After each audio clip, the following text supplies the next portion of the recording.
Oui, tout est là, patron. Ok. Très bien, merci. Merci, patron. Hein? Touré Moussa, faut me préparer mon verre de Tchapalo, hein, pour mon élection.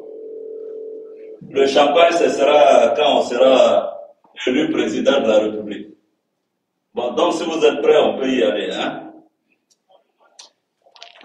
Oui, mais dites félicitations. Non, dis à Roger Banquet que je l'appelle après mon discours. Attendez, patron.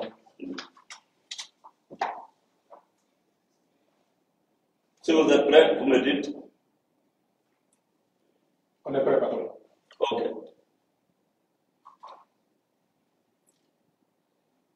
Mesdames et messieurs, les membres du comité électoral, mesdames et messieurs, chers amis, chers camarades membres et sympathisants de GPS. Permettez-moi tout d'abord de vous remercier pour la confiance que vous venez de m'accorder en m'élisant à nouveau président des Générations et Peuples Solidaires. Mais laissez-moi vous dire que pour quelqu'un comme moi, qui prône la liberté, la démocratie et l'état de droit, j'aurais ardemment, et je le dis avec force, préféré une compétition plus ouverte, plus âpre, plus disputée. Faut-il le signaler? Le comité électoral n'a enregistré que ma seule candidature. Moi, qui aime les challenges, qui aime les défis, je dois vous avouer que j'en fus quelque peu surpris. Mais je comprends fort bien qu'en ces moments incandescents où briguer la présidente de GPS rime avec la prison à perpétuité, la traque internationale, l'exil le plus rude, qu'il y ait eu peu de monde, peu d'entrain, peu d'enthousiasme à se porter candidat à l'échafaud. Mais plus sérieusement, quand l'on se retrouve face à une adversité dangereusement mortelle, il est réflexif et c'est connu que la meilleure attitude consiste à resserrer les rangs et à faire bloc autour d'un des nôtres, plutôt que de s'éparpiller. Et en général, on choisit de se solidariser autour de celui qui a l'habitude des situations de crise. Cela est valable en business, aussi bien en sport qu'en politique. Ainsi, après 3 années de transformation, heureuses et difficiles, de crises exceptionnelles aussi, ce jour symbolique du 17 septembre 2022, vous avez choisi de me faire encore confiance pour conduire les destinées de notre grand mouvement pour les 3 années à venir. Le mandat que vous m'avez confié est lourd, mais il est agréable aussi. C'est pour moi un immense honneur que j'assume avec humilité, dans l'allégresse, mais aussi avec une détermination immarcescible et une passion exaltante. Cette victoire, je la dédie à tous les prisonniers civils et militaires de GPS, avec à leur tête mon ami, frère et protocole, Kone Kamaradé Suleiman, dit Soul to Soul, injustement détenus, comme vous le savez, otages d'un pouvoir dont le rêve ultime est de nous réduire au silence et d'étouffer toute voix contestataire. Je veux, mesdames et messieurs, leur rendre hommage pour toute la souffrance, pour toutes les meurtrissures inutiles qu'ils endurent, hélas, au quotidien. Dans la même veine, j'adresse un message de réconfort à Madame Pulchérie Balé, présidente d'Alternative citoyenne ivoirienne, défenseur des droits humains, militante de notre citoyenneté confisquée et combattante de la liberté d'expression, d'association et de manifestation. Pour la deuxième fois, à moins de 2 ans, elle vient d'être à nouveau emprisonnée, en Bastille. Je m'étonne qu'en ce 21e siècle, je m'étonne tout simplement qu'encore en 2022, il y ait des régimes sur la terre qui puissent arrêter et jeter dans les geôles une femme au motif et aux raisons fantaisistes. Je pense à tous nos compagnons, tous les prisonniers politiques et militaires, tous les prisonniers d'opinion. Je le demande, doivent recouvrer la liberté et doivent enfin retrouver leur famille et renouer le fil de leur vie brisée. À ce titre, je salue la libération de notre camarade El Hadj Traoré Mamadou, emprisonné pendant 8 longs mois. Pourquoi? Juste un poste où il a exprimé son opinion sur Facebook,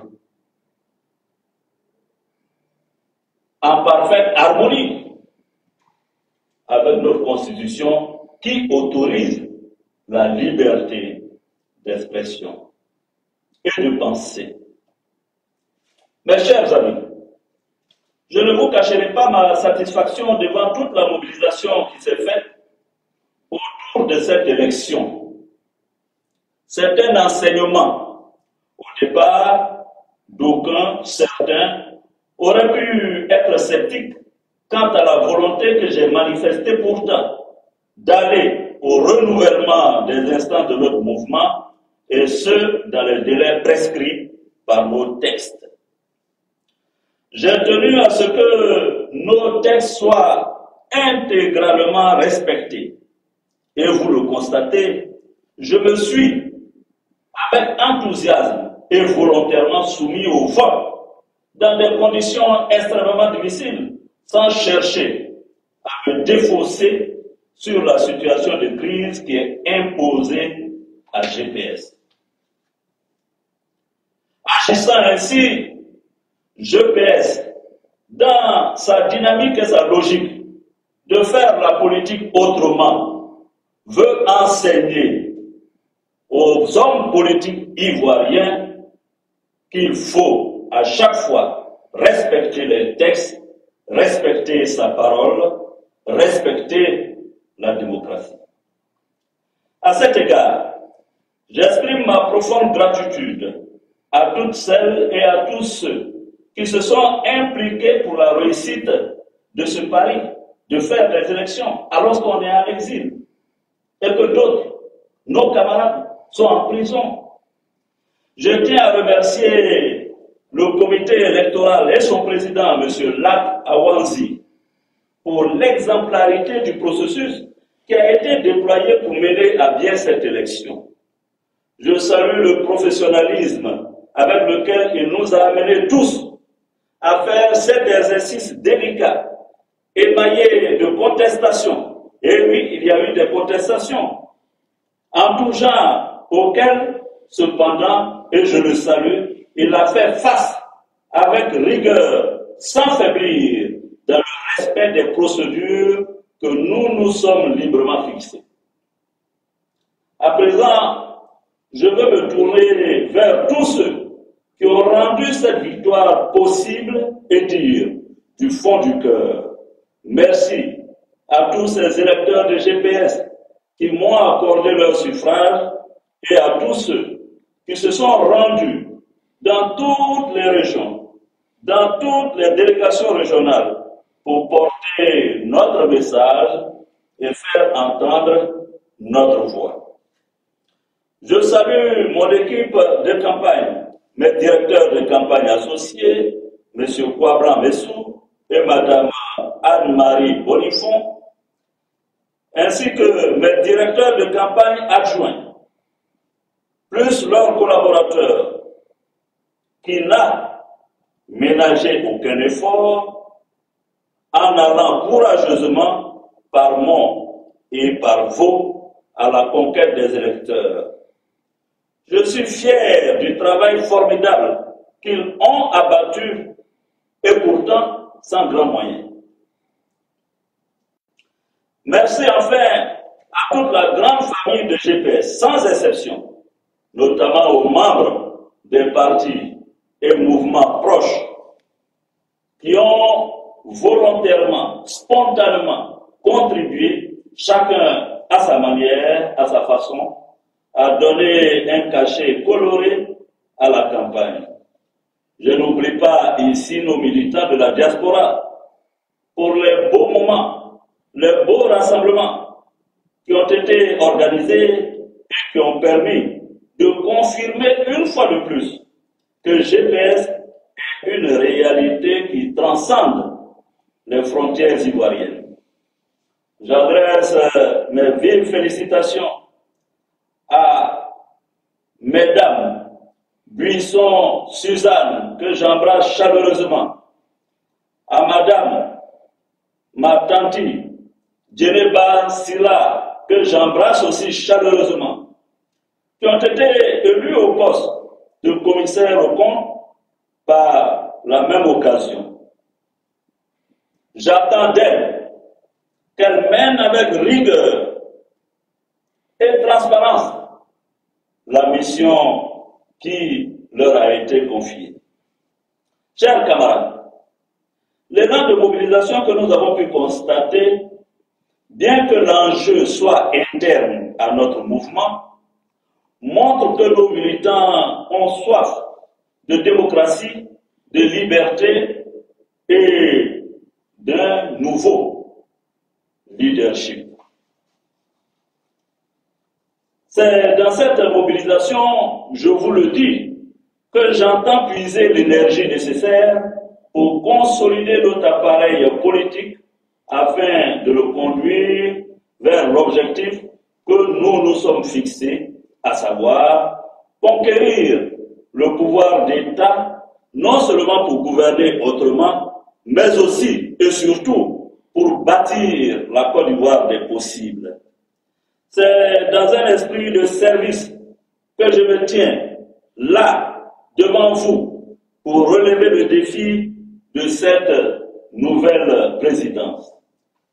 J'ai conscience des enjeux qu'implique ce vote en termes d'attentes, et elles sont nombreuses, des adhérents, à savoir le renouvellement sincère de nos structures et la réorganisation transparente de notre mouvement. Sachez-le, cela, je vous le dis, m'oblige pour les années à venir. Avec l'aide de chacun d'entre vous, car je compte sur vous, je m'engage à servir notre cause et notre pays avec le dévouement et l'exemplarité que requiert la confiance que vous venez de m'accorder. Mesdames et messieurs, le devoir, c'est ce que l'on se prescrit à soi-même, disait Goethe. Et mon devoir, c'est de réaliser fidèlement le projet articulé en 6 priorités que nous avons soumis aux électeurs et auxquels vous avez accordé votre confiance. À titre de rappel, ces 6 priorités sont la restructuration et l'implantation des GPS, la formation des militants et la réforme des médias des GPS, le social, la solidarité, le positionnement à l'international, l'autonomie financière du mouvement, l'actualisation de notre projet de société. En donnant votre voix à ce plan d'action stratégique, vous avez fait le choix d'un projet ambitieux, solidaire, structurant, assis sur une base tactique forte et ancrée dans une vision claire. Nous organiser pour gouverner la Côte d'Ivoire avec un appareil performant, crédible et innovant. Dans les jours qui viennent, en m'appuyant sur la disponibilité et l'engagement de chacun d'entre vous, je mettrai en place tous les organes statutaires pour tisser à l'échelon national la trame du tissu de notre unité nationale. Dans chaque organe, je nommerai des femmes et des hommes compétents, efficaces, rigoureux, dévoués pour m'aider à remplir la mission que vous m'avez confiée. Cette équipe sera la colonne vertébrale de notre plan de maillage du territoire national. Il ne doit y avoir aucun village, aucune sous-préfecture, aucune commune, aucun département, aucune région, je vous le dis, où GPS ne soit présent.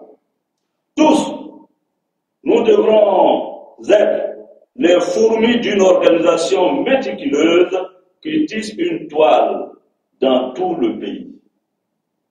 Chacun d'entre nous, chacun d'entre vous sera jugé à ce résultat. Mesdames et messieurs, chers camarades, je vous le dis et j'insiste, il n'y a plus de place pour les paroles stériles, plus de place pour les débats bureaucratiques, plus de place pour les réunions de salons infécondes. Seul le terrain commande et seul le résultat du travail sur le terrain vous donnera votre place, votre rang au sein de GPS. C'est ce travail de terrain, commencé il y a quelques années, qui sera le terreau de notre électorat pour la conquête du pouvoir. Vous devrez faire face à toutes les difficultés inhérentes à l'occupation du terrain dans un environnement concurrentiel, vous le savez bien, et y faire face avec intelligence, perspicacité, efficience, dans un esprit d'innovation et de rupture avec les schémas classiques, préconçus, surannés, désuets et même grégaires. Je le sais, la tâche ne sera pas de tout repos, mais nous devrons l'accomplir car c'est une tâche historique et nécessaire dans la construction de notre devenir et l'intérêt de notre force politique. Nous n'avons pas le droit de faillir. Déjà, et en attendant de vous partager le plan d'action détaillé que j'élaborerai de notre programme, je vous annonce les 3 premières mesures phares que je décide de prendre dans la perspective de notre réorganisation. La première mesure porte sur l'achèvement du processus de fusion entamé il y a un peu plus d'1 an et dont les travaux préliminaires sont achevés. Cette fusion que nous avons tous souhaité et appelée de tous nos voeux est maintenant arrivée à maturation. Il est temps qu'elle devienne une réalité. Nous devons, sachez-le tous, mettre en cohérence nos forces, nos intelligences, nos moyens, nos capacités pour bâtir une entité forte, tournée vers la réalisation de notre ambition commune, à savoir la transformation de notre pays et de notre société par l'action convergente et disciplinée de toutes les filles et de tous les fils. Discipline, le mot est lâché. Aucune œuvre n'a de chance de succès sans discipline. C'est pourquoi je demande à tous les mouvements, à tous les partis, proches, associés, alliés à GPS, de s'inscrire résolument dans la voie de la fusion harmonieuse. Tel est le chemin pour construire un avenir coruscant à notre organisation. Ainsi, je vous informe de la création du comité de pilotage pour la fusion dont je confie la présidence ici et maintenant à M. Isiaka Fofana, qui sera bien entendu accompagné par des femmes et des hommes de terrain rigoureusement désignés, choisis dans l'accomplissement de sa mission, à savoir la fusion pour créer un GPS beaucoup plus fort. La deuxième mesure concerne l'implantation de notre mouvement.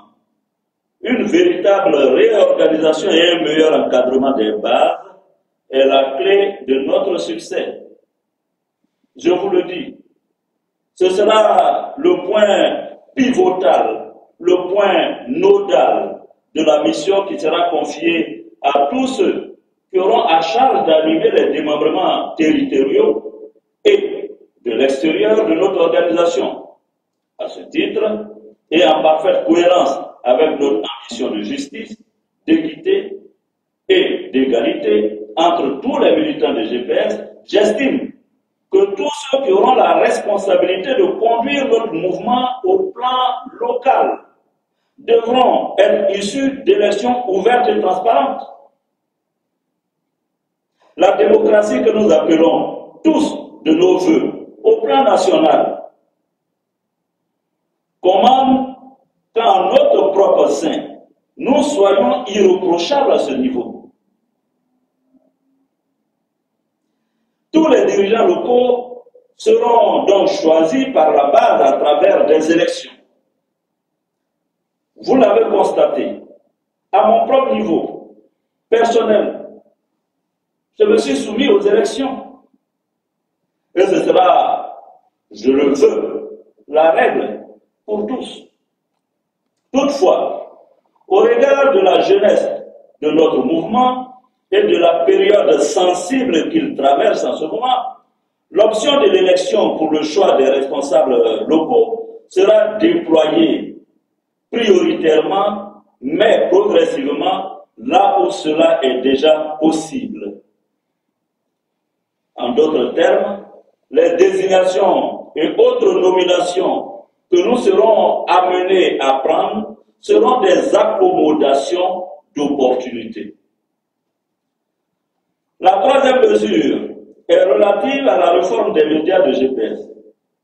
Comme vous le savez, dans le contexte actuel qui est le nôtre, la communication se situe au rang des forces avant-gardistes,